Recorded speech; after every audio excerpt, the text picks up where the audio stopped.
சிக்கந்தர் மலை அப்படிங்கிற பேரை நம்ம மாத்தினோம்னு ஒரு உள்துறை அமைச்சர் அபாண்டமாக போடப்பட்ட பழி.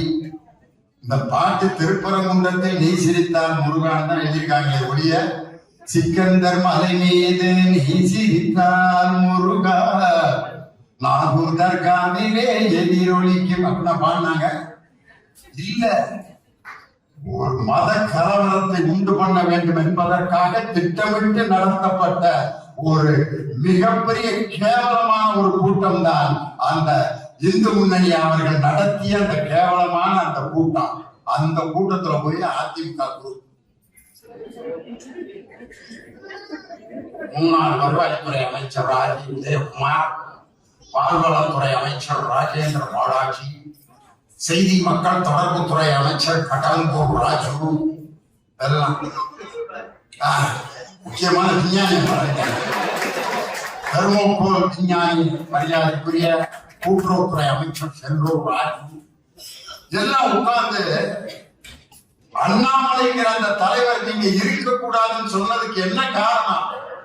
அண்ணாவை பற்றி தரக்குறைவாக பேசினார், உங்கள் முதலமைச்சரை பற்றி தரக்குறைவாக பேசினார், அதனால அவர் தலைவராக இருந்தா நாங்க கூட்டணி சேர மாட்டோம்னு சொன்ன அதே அண்ணாமலை மேடையில உட்கார்ந்து இருக்காரு.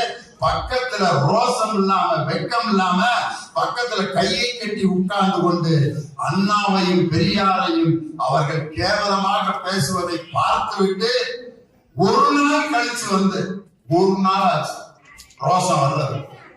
ரோசம் இப்படியா வரல, ரோசம் இப்படி வரல. கொஞ்சம் வீட்டுக்கு கூப்பிடுவாங்க, பாப்பா உட்காரு, என்னடா வீட்டு கூப்பிடுறேன் உட்காரு, வாங்க வாங்க வாங்க உட்காருனாக்கா உட்காரு, உட்காரு சாப்பிடுப்பா அப்படின்னு உடனே என்ன சோத்துக்கான வந்துருக்கா நினைச்சியா? ஏடா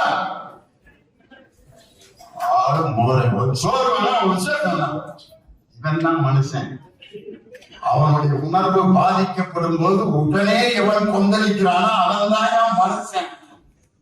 பெரியாரையும் அண்ணாவையும் அவர்கள் அது காது கேட்கலாம் பரவாயில்ல, விஷுவல காமிச்சிட்டு இருக்கான்.